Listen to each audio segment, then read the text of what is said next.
ચોથું પ્રકરણ શરૂ થાય છે. ગઈકાલે અષ્ટાવક્રજી એટલે કે જનક રાજાના ગુરુ, જનક રાજાના માથે જે આક્ષેપો મૂક્યા, 14 આક્ષેપો 14 શ્લોકની અંદર એમણે બધું કહ્યું. અહીં સુધી જનક રાજા શાંત હતા, મૌન હતા. હવે આને જરૂર નથી, આ બાજુ લઈ લે.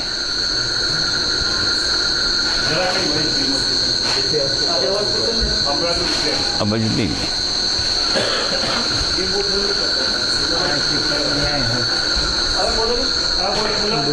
હરિહર હરિહર હરિહર થઈ ગયું. ગઈકાલે આપણે એ તો જોયું કે જે શિષ્યને ન કહેવા જેવું હોય એવું પણ સ્પષ્ટ નગ્ન સત્ય જે એમણે જોયું એ કીધું. હવે એની સામે જનક રાજા અત્યારે એમની સામે શું કહે છે કે એનો બચાવ કરે છે કે સત્ય હકીકત શું છે એ આપણે હવે આજે જોઈએ.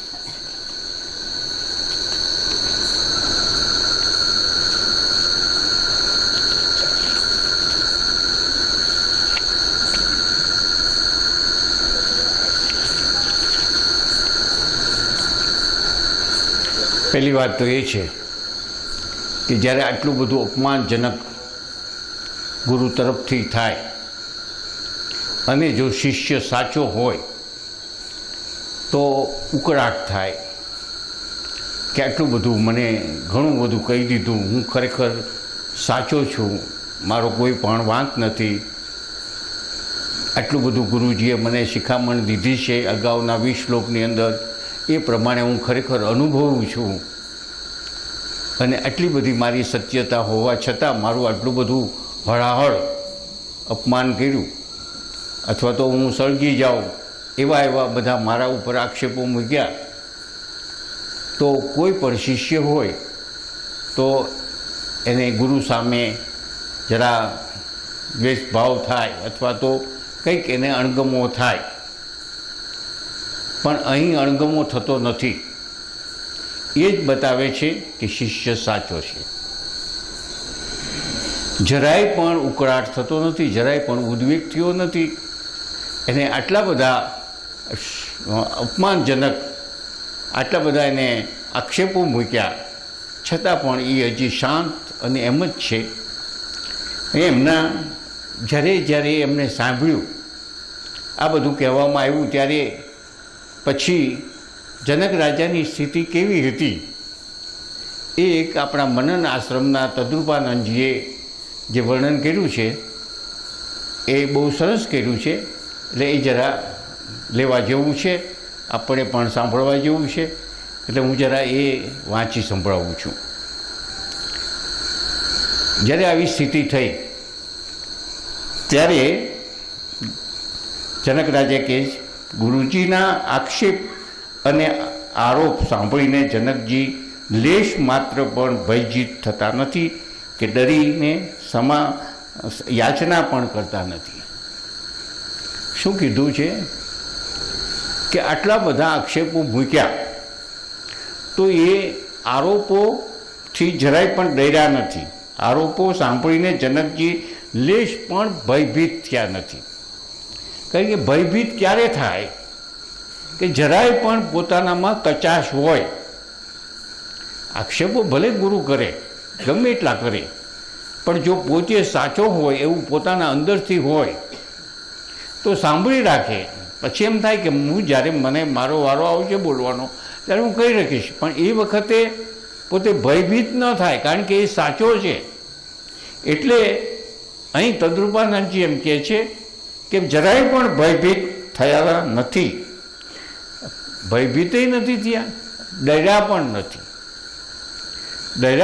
એટલે ડરવાનો સવાલ ક્યારે આવે કે કંઈક પણ છૂપું કંઈક હોય, કંઈક પણ અંદર છુપી વસ્તુઓ એવી એની ડરવા જેવી કંઈક પ્રવૃત્તિ કરી હોય તો ડરવા જેવું હોય. આટલા બધા આક્ષેપો છતાંય જનકજી ડર્યા વગરના એમ જ મૌન સીધા જ બેઠા છે. જનકજી આત્મજ્ઞાનની ખુમારી આરોપોનો માત્ર ઇનકાર કરે છે તેમ નથી, પણ દ્રઢતાથી અભયતાથી પ્રત્યેક આક્ષેપોનું ખંડન કરતા અચકાતા નથી. શું કહે છે કે જનકજી આત્મજ્ઞાનની ખુમારીના આરોપનો માત્ર કે હું તો જીવન મુક્ત થઈ ગયો છું, મને તો પરમ જ્ઞાન થઈ ગયું છે, એવો પણ પોતાનું અભિમાન પણ લાવતા નથી. એવા પ્રકારનું કે તમે ખોટા છો, તમે મારા ઉપર આક્ષેપો ખોટા મૂક્યા છે, એવા ભાવો પણ એમનામાં નથી. તેમજ દ્રઢતાથી અભયતાથી પ્રત્યેક આક્ષેપનું ખંડન પણ કરતા નથી. એટલે તમે જે કીધું છે બધું ખોટું છે, તમે આવા બધા મારા માથે ખોટા આક્ષેપો મૂક્યા છે, એવું પણ એ કહેતા નથી. એટલે કહેવાની રીત જે ગુરુ અને શિષ્ય વચ્ચેનું જે શોભે એવી રીતનું એનું અત્યારે વર્તન છે.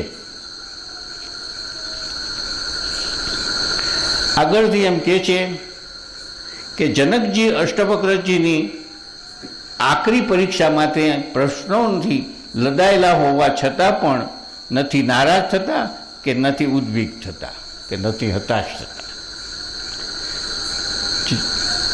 અષ્ટાવક્રજીએ આટલા બધા આક્ષેપો મૂક્યા તો ગમે એવો શિષ્ય હોય તો કાં નારાજ થઈ જાય, કાં દ્વેષભાવ ઊભો થાય, આવું બધું થાય. એવું નારાજ થયા નથી, તેના પ્રશ્નો હોવા છતાં નથી નારાજ થયા કે ઉદ્વેગ પણ થયા નથી કે ઉદાસ પણ થયા નથી. કારણ કે એવું થવાપણું એનામાં એ જે આક્ષેપોનું કંઈક પણ એને જો ડાઘ લાગે એવો હોય તો થાય ને. એવું ડાઘ લાગે એવું છે જ નહીં એનું જીવન, એટલે એ સહન કરે છે. અને બીજી વાત એ છે કે કદાચ ડાઘ ન લાગે એવું એનું પવિત્ર અને સુંદર એનું જીવન હોય અને સાચો હોય તો પણ જો એ પૂર્ણ ન થયો હોય તો એને ઉદ્વેગ થાય કે તમે મને ખોટા આક્ષેપો મૂકજો, હું તો સાચો છું, આમ તેમ આવું બધું બોલે. પણ આ તો ખરેખર પૂર્ણ થયેલા છે, એટલે એ આ સ્થિતિ એની છે. ગુરુની શંકાનું નિવારણ કરવા પોતા પર મુકાયેલા આરોપોનો ઇનકાર કરવા જનકજી તૈયાર જરૂર છે. ગુરુજીએ જે આક્ષેપો મૂક્યા છે એ આક્ષેપોનું નિવારણ કરવા માટે પોતે તૈયારી છે, પોતાની તૈયારી છે.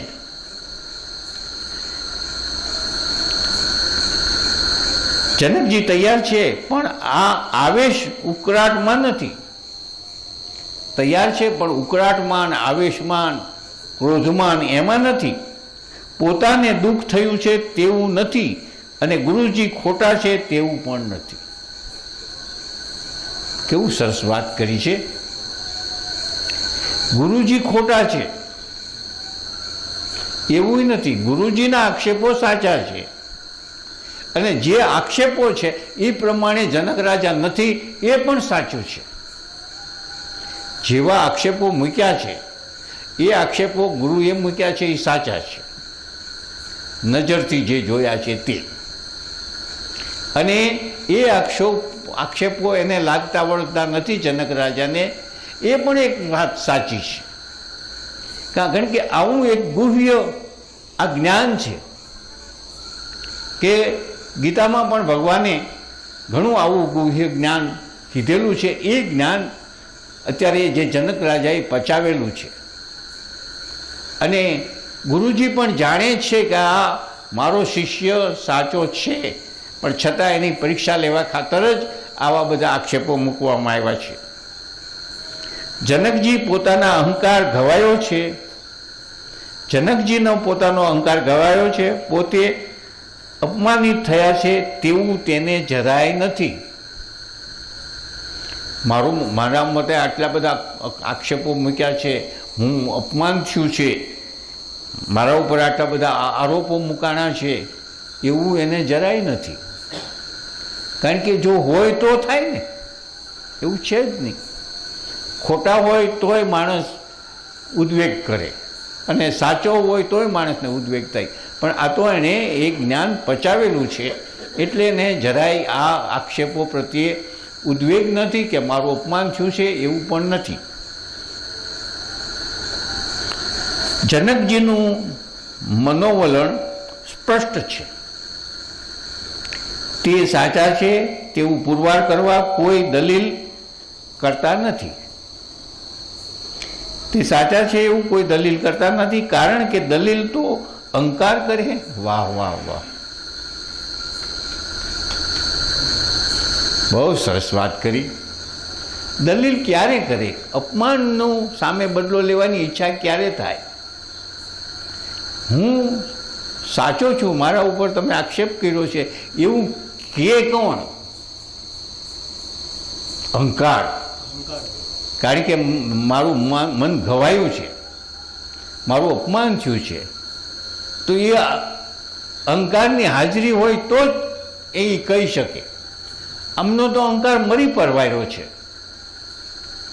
જનક રાજાનો અહંકાર મરી પરવાર્યો છે જ નહીં. આનંદ સ્વરૂપ જ છે, બ્રહ્મ સ્વરૂપ જ છે, એવી સ્થિતિ છે.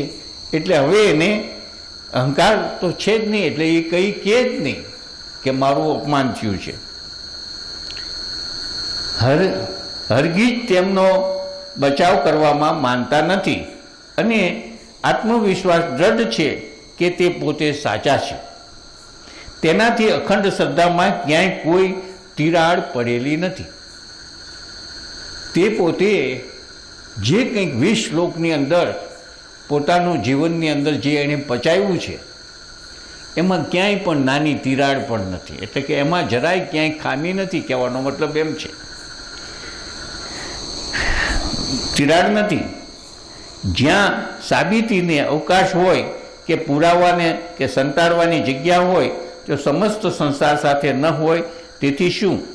વિશ્વ સમગ્ર મુજથી વિરુદ્ધ હોય તેથી પણ શું? હું સાચો છું તો આખું વિશ્વ મારા પાછળ ખોટું કહે કે હજારો માણસો મને ખોટું કહે કે બીજા કોઈ ખોટે આક્ષેપો મૂકે, પણ મને પોતાને દ્રઢ થાય કે હું જે મારી જે સ્થિતિ છે એ ખરેખર સાચી છે, આ આક્ષેપો ખોટા છે, તો પછી આખું બ્રહ્માંડ કહે કે આખું વિશ્વ કહે તો એને કંઈ કોઈ જાતનો ડર એકલા હોય છતાં પણ એને ન હોય. મુજથી વિરુદ્ધ હોય તો ખોટો છતાં પણ સંસારના કહેવાથી હું સાચો નથી તેવું લાગે નહીં. જે હું છું તે મારી અસંગિત આરોપો અનુભૂતિના લીધે જ છું. જે અનુભૂતિને અભિવ્યક્તિની આવશ્યકતા તે જ અનિવાર્ય નથી. હવે એમ કહે છે કે તો શું જનકજી મૌન રહી લાચારી સ્પષ્ટ કરવા ઈચ્છે છે? અત્યાર સુધી જનકજી હાવ મૌન હતા, મૌન રહ્યા. એટલે શું કે એની પાસે કોઈ બચાવ જ નથી, લાચાર છે એટલે મૌન રહ્યા? કે ના, એવું નથી. આટલા બધા નમ્ર રહ્યા, આટલું બધું મૌન રહ્યા અને આટલા બધા આક્ષેપો સહન કર્યા, તો એવું કંઈક છે? તો કે ના, એવું કંઈ છે જ નહીં. પોતે પોતાની મજબૂરી કે લાચારી દર્શાવવાથી મૌનનો સહારો લીધો નથી. જે સર્વાધાર છે તેનો સહારો તેને લેવાનો કેવી રીતે હોઈ શકે? સહારો લે જેને કોઈ આધાર ન હોય એ સહારો લે. આ તો જનક રાજાએ અગાઉ કીધું છે કે હું તો આખા વિશ્વમાં વ્યાપ છું, મારા આધારે આખું વિશ્વ છે, હું તો આખા બ્રહ્માંડમાં વ્યાપ છું અને મારા આધારે વિશ્વ આધારે રહેલું છે. તો હવે એને એમ કહે છે કે એને આધાર લેવાનો કોને હોય? આવી સ્થિતિ તો હકીકતે હતી જ છે. કદી સાચો જ છે તે પુરવાર કરવા માટે પ્રયત્ન કરતો નથી. સામાન્ય કક્ષાના સાધકો જ, મંદ અધિકારી મુમુક્ષુઓ જ સ્વ બચાવ માટે થઈને દલીલો કરે છે. જનકજી વિચારે છે કે હું ઉત્તર જરૂર આપીશ, પણ ગુરુની પરીક્ષા વધુ ગુણ મેળવવા માટે પાસ થવાની આક્ષેપથી નહીં, શાબાશી મેળવવા માટે નહીં, તેમજ ગુરુજીને ઉત્તર આપીને તેમને હરાવવા માટે નહીં, હરાવવાના ઈરાદાથી નહીં, તેમજ મારી બુદ્ધિમત્તાનું પ્રદર્શન કરવા માટે પણ હું કહેતો નથી. હવે જે બચાવ કરે છે એના આ બધા લક્ષણો ધ્યાનમાં રાખી અને હવે કહે છે, તે જેવા છે તેવા જ છે. ગુરુજીના મનરૂપી દર્પણ સમક્ષ ઊભા રહેવા માગે છે, તે માટે જ પ્રતિક્રિયા વિના સહજ રીતે ઉત્તર આપવાનું વિચારી રહ્યા છે. તે હંમેશા સજાગ છે. ભૂલથી પણ વિદ્વતાના વાઘા પહેરીને, વિદ્વતાના અલંકૃત થઈને ગુરુજી સમક્ષ ન પહોંચી જવાય તે માટે હંમેશા સદગુરુના હાથે હારવા તૈયાર છે અને તે તેમના ઈશારે ચાલવા પણ તત્પર છે. જો સદગુરુ મળે તો તેના ચરણરજ માટે પણ ચરણરજ માથે ચડાવવા માટે પણ તે તૈયાર છે. ચરણોનું શ્રીફળ, તેમના ચરણરૂપી શ્રીફળ તેના ચરણમાં ધરી દેવું પડે તો પણ તૈયાર છે. આવા જનક રાજા સંસ્કારી, આવા જનક રાજાનું જે સ્થિતિ અત્યારે છે. હવે એ પોતે પોતાની રીતે હવે જે ગુરુજીએ કીધું છે એ સામે શું કહે છે એ આપણે જોઈએ.